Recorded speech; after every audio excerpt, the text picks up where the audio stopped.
Hi guys, welcome back to the channel and another episode from Lads on the Trails. Today we've actually brought you to Radclyffe and we're actually here to explore Radclyffe Tower. Are you ready for the next great adventure? Imagine a journey that takes you not just across miles, but through time itself. Each twist and turn of the track leads us deeper into the past. Each step we take is a step back in time. The air is thick with history, and the past lingers like a gentle breeze. We're not just walking, we're traveling through the very fabric of time itself. So Radclyffe Tower is actually a Grade 1 listed building and it's actually known as a Pele Tower, and the Pele Tower is the name Pele, that is actually a French word for stake. So yeah, the Pele Towers, not Bell Towers, Pele, what they basically were is like a store, and on the ground floor would have been where things like animals and stuff would have been kept, and these were actually built between the 1350 and 1600s if I remember correctly, and they were built in the north of England and the Scottish borders. So these were actually built, one reason they were built is to protect obviously around the area for the manor people who lived here, and also it served as a refuge for people in the local community as well. Now, part of the legal for building one of these towers was that it had to have an iron basket on top.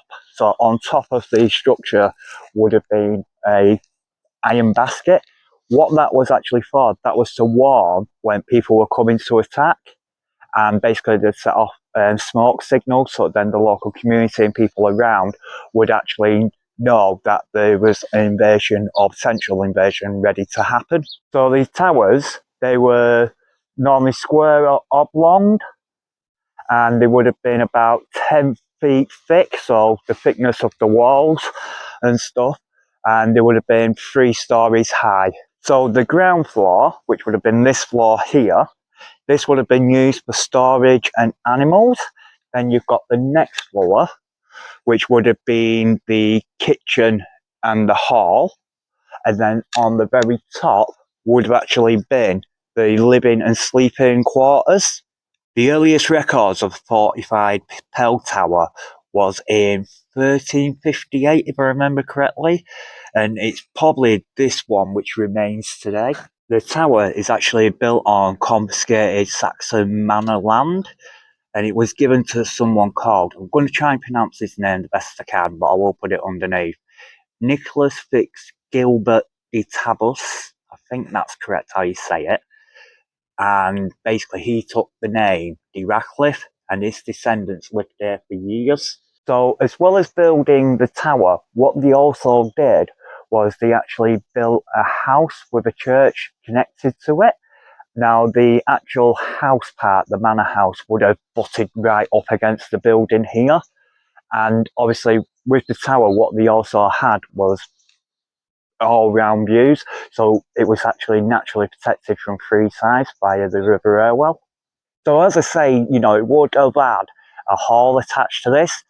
And I think it literally butted up to it, and basically it was a wooden structure. It would have had a huge open room, a large table at one end.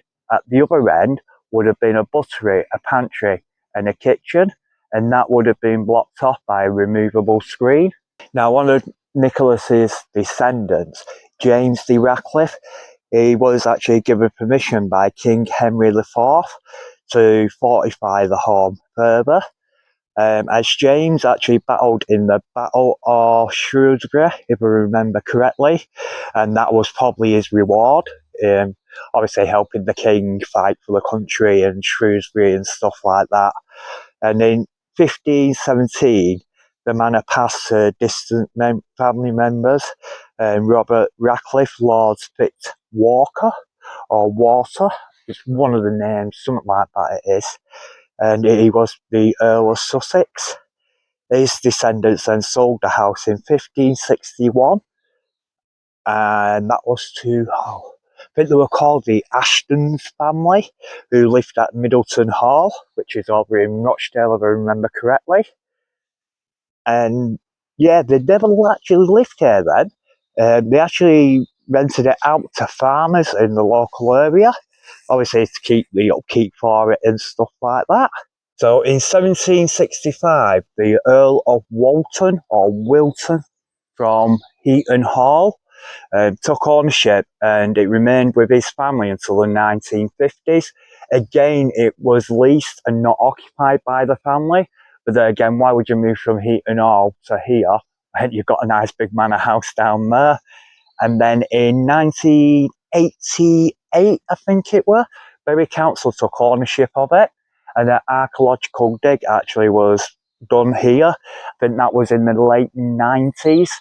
And that was obviously what we can see here, how we're seeing the cave outside. This would have been, if I remember correctly, where the manor house would have been. So you can see the extent of it all as well. And yeah, and like I say, it would have butted up to there. So would that have been a doorway from inside the main area?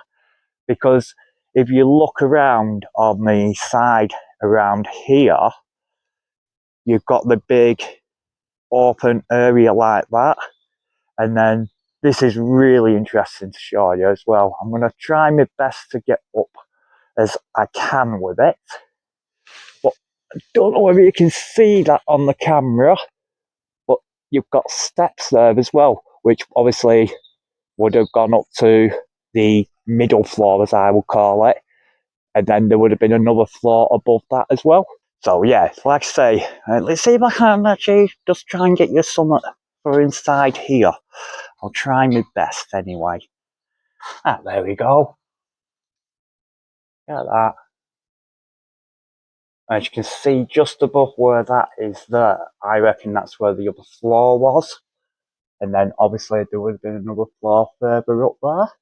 But what we're going to do is I'm going to take you on a little tour. So you would have come maybe out, and this would have been into the attached manor house. Like I say, they put things around, and I think it is this, if I remember correctly. And as you can see how big it would have actually been as well, this manor house, as we're walking along. So yeah, you can see how big it actually extended out, because when you look back there, that's where we just walked. And you can see these bits here going around. But yeah, it would have been quite impressive, really. And obviously that tower would have been a lot higher. But I've just noticed over there as well, them little bits. So were they the huts where people lived on the outside? You know, like the local community? Is that the size of their huts? Look at that compared to what they had. That's when you knew you had money in it. But yeah, this is amazing. And I've noticed as well, like, just there, it's like you got the outlay, and it goes all the way up there, and along there, and around that bit, and up to that fence in there. I'll try and get a little bit more in for you. But yeah, this is Radcliffe Tower. Like I say, it's just outside of Bury in Radcliffe. Obviously the name probably gave it away. And yeah, we thought we'd come in down and see about it and find out a bit of history. It's amazing that steps are there as well. It's a shame that you couldn't get inside, but I think because of the structure and the grading of it, the council won't allow people in. Shame, really. So yeah, we just found this, so there we go. That's what it would have looked like. Quite extensive. Yeah, there we go. William de Radcliffe rebuilds St Mary's Church, and St Mary's Church is just in the distance over there. But wow, there's the hall. That's quite impressive. Yeah, so we've got some more pictures here. And this is of the farm which looked towards Church Street East in the 1960s, and it was the farm buildings. Yeah, I've got a map here as well. You can see just is the tower in ruins, and that's 19 Tower Street prior to demolition. I think that's Tower Street there. Yeah. Oh, it's a pushing gate thing. I'm not getting green again, am I? Are we locked in now? Right, we're locked in here, everyone. We're locked in.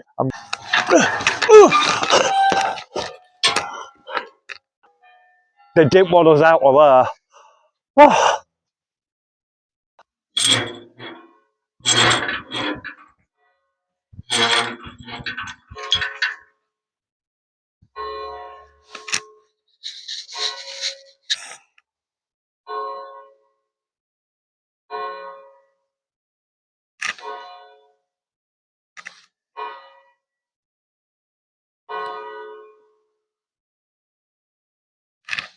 So we're just in the graveyard now. As you can see, the tower's just there. And we are going to see if we can find James de Radcliffe's grave. But it depends where it would be. We'll see if we can find anything anywhere as well.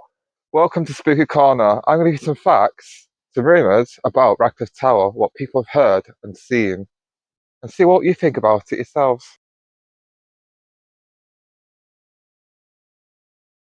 Legend has it that people take stone from the tower to protect themselves. The locals used to take shards of stone and they used to take them away, take them home and look after each other, and they would take bits and pieces of the stone to protect the household and themselves from any bad spirits. There's a legend of the White Lady who haunts Radcliffe Tower. She was the butcher's wife, as people say. Was she the butcher's wife though?